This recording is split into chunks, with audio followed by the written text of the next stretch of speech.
მშობლიური სახლი. პატარა ბიზნესმენი. მსოფლიოს ისტორიაში პირველი დოლარიანი მილიარდერის ის ჯონ დევისონ როკფელერის მამა უილიამ როკფელერი, რომლის გვარიც იმხანად როკენფელერად წარმოითქმებოდა, 1810 წელს დაიბადა. ოფიციალური ინფორმაციით იგი მედიკამენტებით ვაჭრობდა, ხოლო სინამდვილეში სულაც არ იყო აფთიაქარი და ცხადია არც შესაბამისი განათლება ჰქონდა.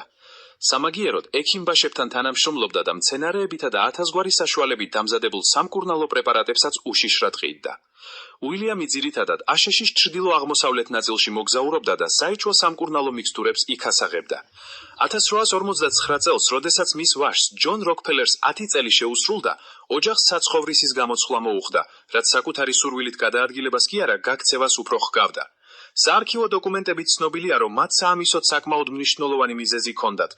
უილიამ როკფელერს ცხენების ქურდობაში ადანაშაულებდნენ. ჯონ როკფელერის დედა გახდათ ელიზა დევისონი. ქალმა მომავალი მეუღლე უილიამ როკფელერი პირველად სწორედ მაშინ დაინახა, როდესაც იგი თავის სტიქიაში იყო. ტრადიციულად თაღლითობდა და ყრუმუნჯად ასაღებდა თავს. ელიზას ისე მოეწონა უცნობი, რომ შენდობილმა შეხვირა, ყრუმუნჯი რომ არ იყოს, აუცილებლად ცოლად გავხვებოდიო. უილიამმა წამში იგრძნო, რომ ქალი კარგი პარტია იქნებოდა მისთვის და არც შეცდა. ელიზას მამამ ქალიშვილს $500 გაატანა მზითვად. უილიამი და ელიზა მალე დაქორწინდნენ. 2 წელიწადში კი ქვეყანას ჯონ როკფელერი მოევლინა.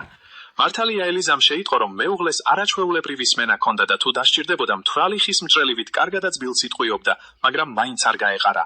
არც მაშინ გაეყარა, როდესაც მეუღლემ შინ საყვარელი ნენსი ბრაუნი მიიყვანა და კანონიერი ცოლის მსგავსად ისიც უჩენდა და უჩენდა უილიამს შვილებს.